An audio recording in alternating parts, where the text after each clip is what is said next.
What did Jesus mean when he said, "You are gods"? In John 10, Jesus is confronted by Jewish leaders during the Feast of Dedication, what we now call Hanukkah. It's winter, and he's walking through Solomon's colonnade in the temple. The religious leaders surround him and say, "If you are the Christ, tell us plainly."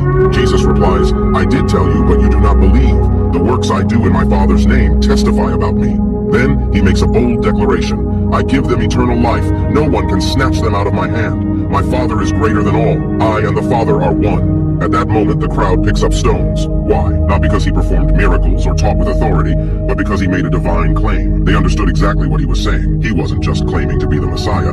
He was claiming to be equal with God. They said, "We are not stoning you for a good work, but for blasphemy, because you, a mere man, claim to be God." But instead of backing down, Jesus doubles down. He responds with a puzzling line from the Old Testament. "Is it not written in your law, I said, you are gods?" What does he mean by that? Jesus is quoting from Psalm 82, a passage where God addresses spiritual beings, often referred to as the divine council. These beings, called sons of the Most High, had been given authority to rule over the nations after the Tower of Babel. But instead of leading justly, they became corrupt. God pronounces judgment on them. "I said, you are gods, sons of the Most High, all of you. Nevertheless, like men, you shall die." Psalm 82, 6-7. Some argue this refers to human judges, but the phrase, "like men you shall die," suggests otherwise. Why say that if they were already human? Instead, these gods were divine beings who failed in their responsibility, and God stripped them of their immortality. So why does Jesus bring this up? He's using a well-known rabbinic method of argument. The logic is this: if even the rebellious members of the divine council could be called gods because of their divine appointment, how much more justified is it for me, the one consecrated and sent by the Father, to be called the Son of God? Jesus wasn't downplaying his divinity, he's elevating it. He's saying, if those flawed beings were called gods by God himself,